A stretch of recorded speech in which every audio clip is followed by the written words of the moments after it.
Dollar. Dirt and money, no soul.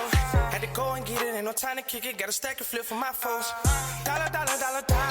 Please tell me you can hear me. Don't turn your back and don't neglect me. Just let me know if you need me. Dollar. Let me watch out for my partners. Keep my money long, get my team strong. Let me run away from my problems. Yo, what's good, original crew, man? We're back. Hey, the boy Chillin' Scares is back as well. Today's video, 6 most disturbing internet trends. Mm-hmm. You know the internet always set y'all up to look like fools. Oh. You cold, ain't you? I'm freezing.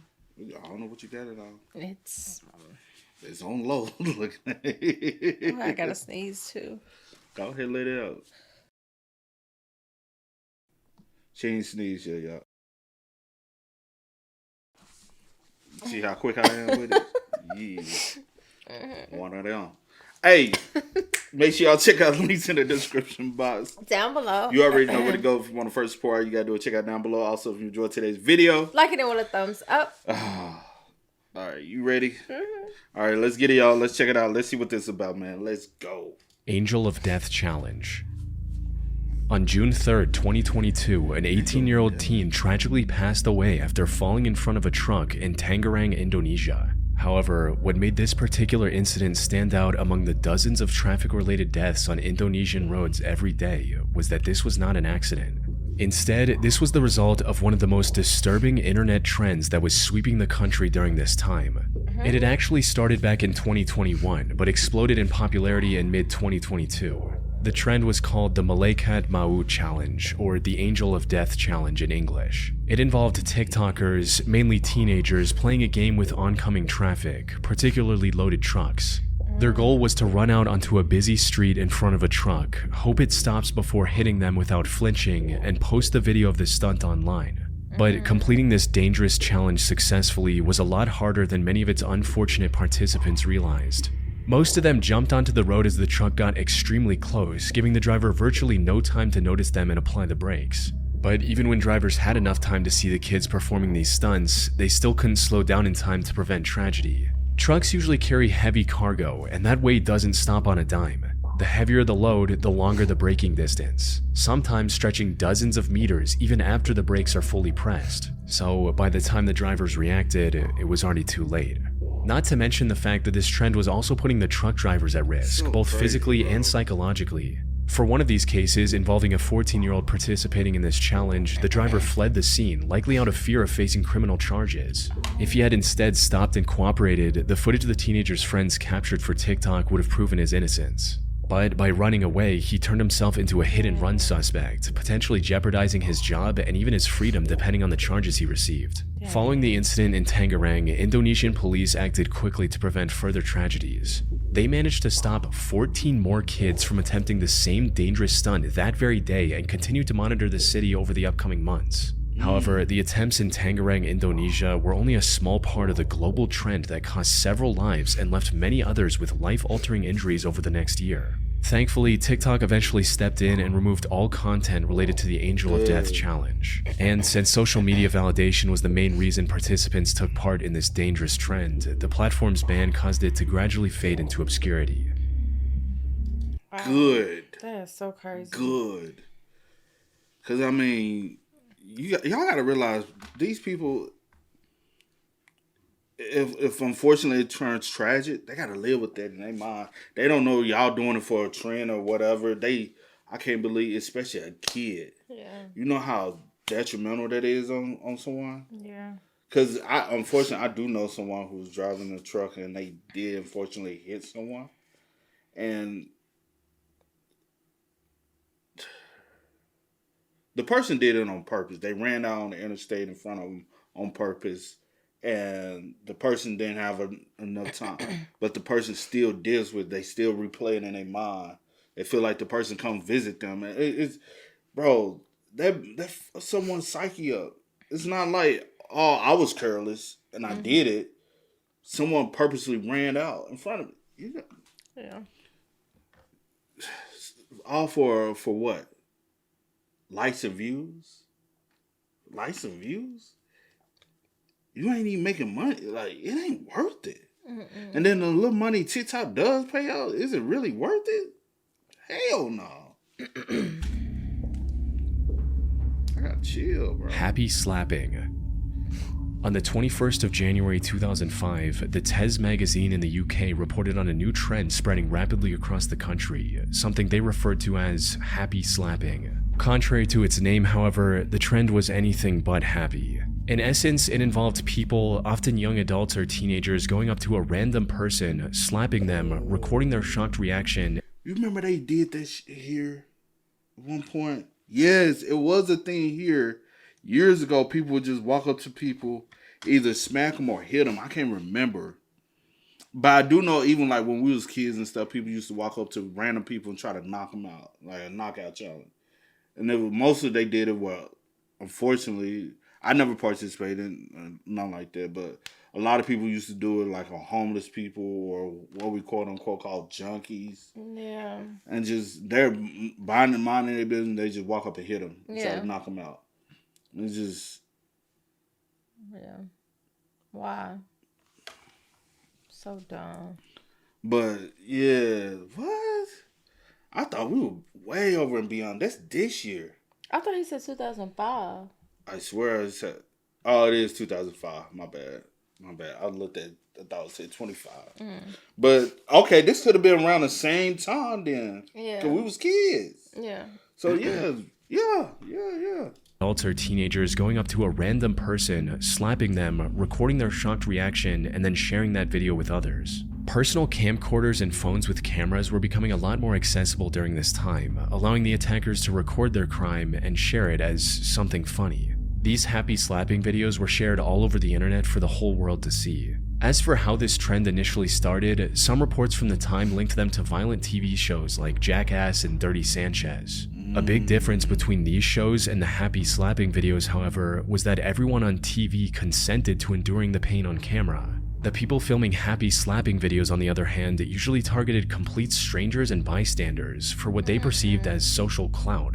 As a media expert from that time explained it, what we see the kids watching these shows doing is thinking, well, maybe I could stage my own scenes of pain and humiliation along these lines.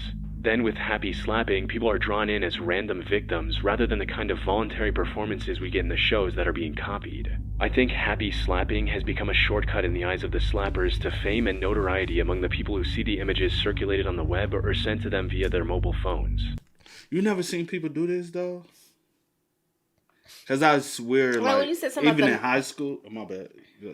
When you said something about the like knockout with the going up to maybe like, you know, Yeah. I kind of remember that a little bit, but Because even in school, they were like, this is part of like the bullying thing they would do, was just go up and they would just go up a random kid that typically people bully on and just smack them or hit them upside the head, and then everybody laugh, and then the kid look, and they already scared, think you finna beat them up and stuff like that. So I do remember this being a thing. Y'all know they never did that at y'all? probably did. I went around. You weren't paying no attention to it. I bet if you ask your brother, he'd be like, not that he participated. My brother won't participate in You it. don't know. I do know my brother would not participate in it. I do know. No. Promise I know People that. don't be knowing they people, bro. What the? I mean, I wasn't with him the entire time in high school, but I was with him at some point in high school. I do know my brother, though. saying As you far don't- as that much. As far as just like bullying people. No. And while that was already bad enough on its own, things quickly took an even darker turn. As time went on, the recordings became increasingly violent, likely in an effort to outdo one another and stand out in the sea of dozens, if not hundreds of similar videos. Things went from humiliating but physically harmless slaps to coordinated attacks resulting in permanent injuries. One of the worst cases of this happened on August 31st, 2009 in South London. A 67-year-old retired care worker named Ekram Haq left the mosque on Church Lane in Tooting, England after the evening prayer, where he was then approached by two boys, 15-year-old Hamza Lazai and 16-year-old Leon Elcock, wanting to make a happy slapping video. Things quickly spiraled out of control as neither of them held back, resulting in Ekram passing away a week later from a severe head injury he received during the incident. The two were eventually identified and arrested after police reviewed CCTV footage from a nearby camera. Both pled guilty to manslaughter, with Leon receiving a 4.5-year sentence and Hamza sentenced to 3.5 years in prison. The happy slapping trend as a whole eventually faded away after the UK and the surrounding countries started treating it as a significant threat to public safety, with France even criminalizing it and giving it a punishment of up to 5 years in prison. So sad. Skullbreaker Challenge. On February 14th, 2020, 12-year-old Parker Smith was invited by his friends to film what seemed like a harmless jumping contest with them. He agreed, and on camera jumped the highest he could, but instead of landing safely on his feet, he fell backward and fractured his right arm. He was rushed to the hospital immediately and fortunately made a full recovery over the following weeks. However, what seemed like a simple accident turned out to be part of a disturbing internet trend his two friends were attempting to recreate. The so-called Skullbreaker Challenge required 3 people to stand in— Oh, and they trip you in the air. You remember this, yeah. It was 2020, but I'm just saying, you remember seeing like videos and stuff. It was just 2020. I thought it was earlier, way earlier than that. I thought he said 2020. It probably started before, but like really started, like the momentum started. I swear I thought this was awesome. I thought it was like 2015, 2016 type shit. You know what I'm saying? Oh, wow. 2020? God, Did he do what he said? time moving fast. Time is moving fast, the though. line and somehow convinced the person in the middle to jump. As soon as they did, the two on the outside swept the legs of the one in the middle who was usually unaware of what was about to happen. This caused them to fall backward, usually on their head, which is where the trend got its name from. It started earlier that year after a video of 2 students from Spain doing it on their friend went viral on social media platforms like TikTok, prompting countless imitators to try and recreate its success. And, as you might imagine, the results were disastrous, with Parker being one of the lucky ones for walking away with just a fractured arm. Many others were knocked unconscious by the impact, suffered from severe concussions, and some even needed multiple stitches across their skull and face. The most devastating of these incidents happened on January 24, 2020 in Cherry Hill, New Jersey, when a group of 7th graders attempted the challenge in school. Unfortunately, the victim fell way too hard on their head, causing them to lose consciousness and have a seizure. He luckily survived the incident and eventually recovered without any permanent head trauma. However, his initial condition was bad enough that authorities arrested the other 2 13-year-old boys. They were charged with 3rd-degree aggravated assault and 3rd-degree endangering an injured victim since the harm they caused was mostly intentional. Now, I wasn't able to find any reports on whether the charges were dropped or not, but even if they were, being arrested for attempting a dangerous internet challenge goes to show just how dangerous it can be.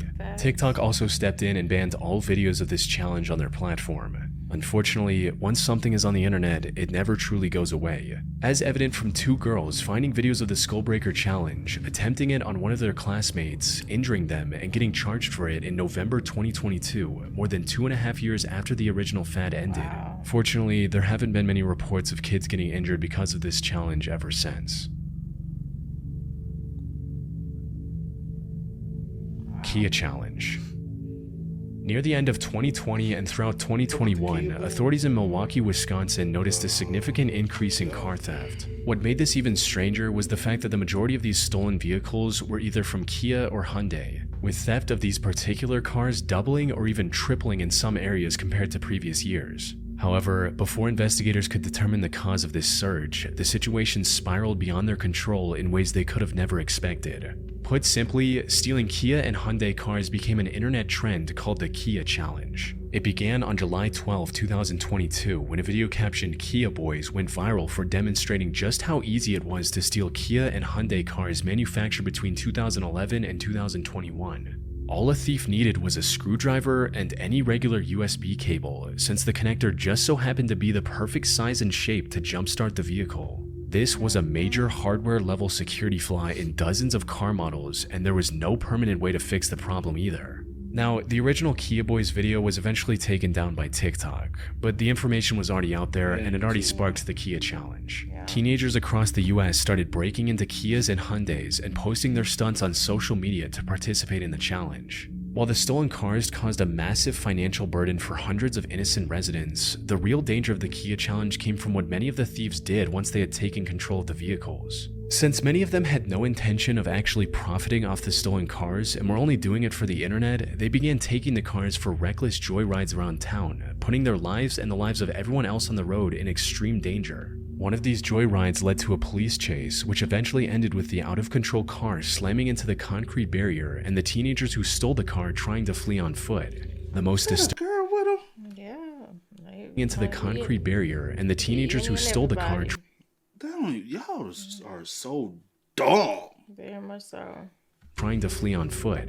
The most disturbing of these incidents occurred in Buffalo, New York in October 2022, where a stolen Kia ride ended in a fatal crash, taking the lives of 4 teenagers. In total, the Kia challenge resulted in the loss of 8 lives before the disturbing trend was shut down by TikTok and other social platforms. They still do Kia it, and though. Hyundai also had to settle a class action lawsuit for $200 million over the dangerously lax security in their cars.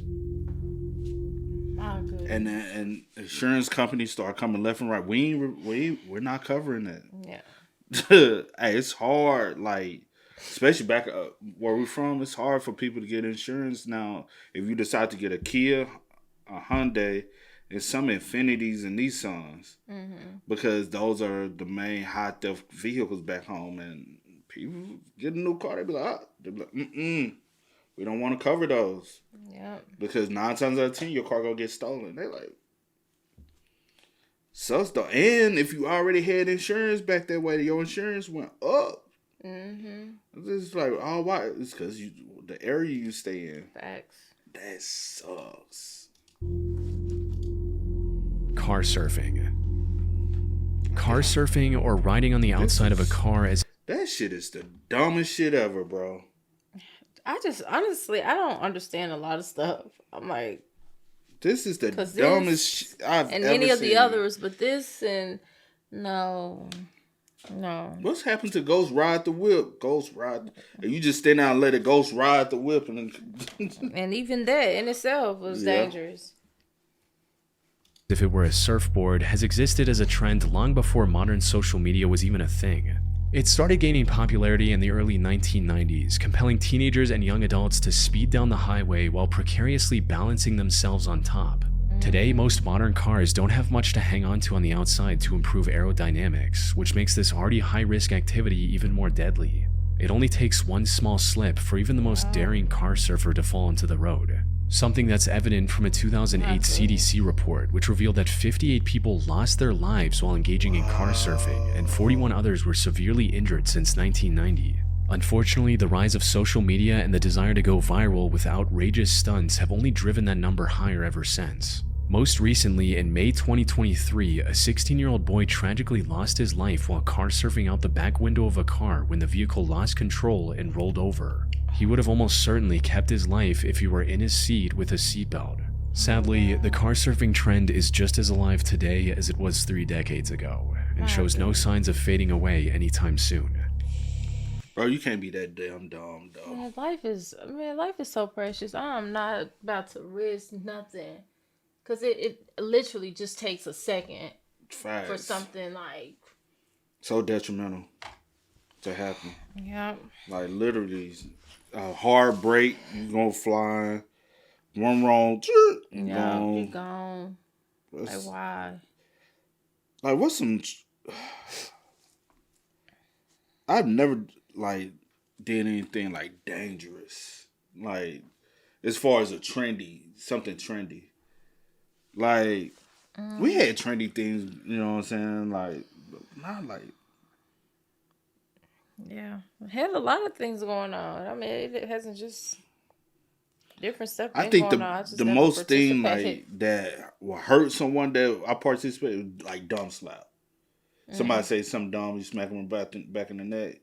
I think that's the most, like, harming somebody else that was trendy. But like, man, that's dumb slap. And then you pop them, or you be like, hit them hard as hell across the back of the neck.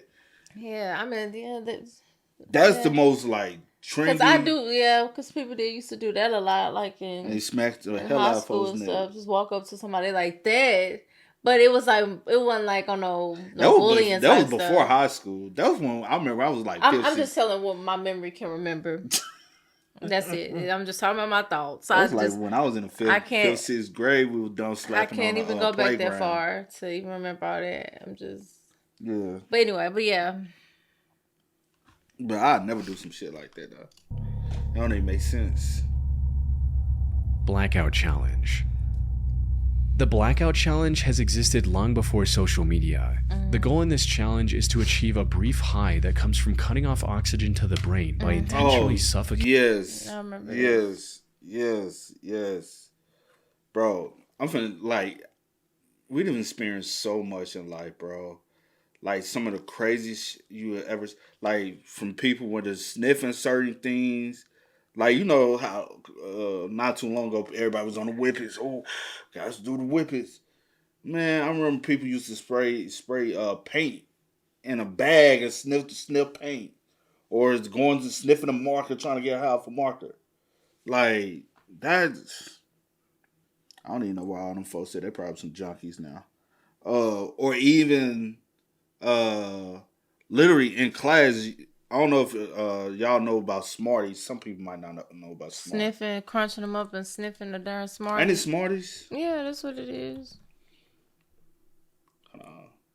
Yeah. The Smarties, little joints, literally chop them up and make a line like they finna do some powder and sniff it and ooh, I be like, bro, you stupid, bro. Ain't no way in hell I'm finna sniff some candy, bro. Like, what sense in the world does that make? Them candies used to be low key good. I used to like those Smarties, though. I did. But, yeah. And I used to be in class, and I'm just like, bro, you literally, yeah, bro, that's crazy shit. I'm like, no, bro, it's not. Until you lose consciousness. However, while many assume that blacking out from lack of oxygen is perfectly safe in the long run, that couldn't be further from the truth. The rewarding high in this challenge is in reality a dangerous form of cerebral hypoxia, where brain cells are deprived of vital oxygen. This can lead to seizures and hemorrhages. Even if someone survives the challenge seemingly unharmed, depriving the brain of oxygen for just a minute can cause permanent, irreversible damage. This can affect memory, reasoning, and other critical cognitive functions in the long run. The line between a fleeting dangerous thrill and irreversible tragedy is terrifyingly thin, and once consciousness is lost, there is no way to control the outcome. Not to mention the very real risk of the person never waking up again. Unfortunately, many who try to recreate this challenge are completely unaware of these dangers, resulting in 82 people losing their lives between 1995 and 2007 alone. What makes this even worse is that almost all of these deaths were between the ages of 6 and 19. Much like other viral trends, young impressionable kids are especially drawn in, motivated by peer pressure or the need for validation, online or in real life. Which is why the resurgence of the Blackout Challenge through social media platforms like TikTok brought it to an even younger audience and left a devastating trail of victims. One of the most well-known cases is that of Nyla Anderson, a 10-year-old girl from Pennsylvania. Her family found her unconscious on the bedroom floor on the night of December 7, 2021. They rushed her to the nearby hospital. Unfortunately, it was already too late. After barely clinging to life for 5 days, she tragically passed away without ever waking up. No one knew why she would do something like this, until investigators did a forensic analysis of her phone, which revealed she had been viewing videos of the challenge on TikTok. Another tragic instance happened in April 2022 when a 12-year-old boy from the United Kingdom named Archie Battersby suffered catastrophic brain damage after attempting the challenge and passed away months later. And these weren't isolated incidents either. Numerous other children, some as young as 8, suffered a similar fate or other life-altering injuries after attempting this challenge. Sadly, despite social media sites' best efforts to suppress the challenge, it continues to spread to this day. I didn't think y'all was still doing those challenges, dog. Yeah, I know that it was still going on. The Blackouts one? Mm-hmm. Want me to tell you another one he didn't cover that was like the dumbest shit I've ever seen? Was the one where people used to set themselves on fire. Pour the alcohol. They'd be in the tub, right? In the shower, got the shower going. Somebody dosed them with alcohol and light them on fire. Now they got to run up on it. I'm like, bro, why literally you would set yourself on? And some people actually went through a stream like damage with that. Yeah. Like, what in your right mind say, let me do that? With anything, honestly. I don't get it. I could never, bro. Yeah. That's sad. All for some clicks and views. It's not worth it, man. Not no. Like some of the funny ones, like ha ha ha ha ha. Like the tortilla joint. When people slapping each other with the tortilla, that's different. You know what I'm saying? I think that's harmless. But some shit just don't make sense. Or like, what's the one where they used to do the lips? No, I won't have did that either. The college was it? It was that one was called what, the Kylie Jenner challenge. I wouldn't did that. Yeah. It's a couple other trends though, like just so crazy, bro. Yeah. But y'all spam us up. Y'all let us know y'all thoughts about it for us in the comments down below for us. But until next time, y'all know how it go, man. I do go by the name DJ New Kid. This is Sierra Nicole. We are. Kid and C. We are. Ain't no time to kick it, got a stack of flip for my foes. Dollar, dollar, dollar, dollar. Please tell me you can hear me. Don't turn your back and don't neglect me. Just let me know if you need me. Dollar, dollar, dollar, dollar.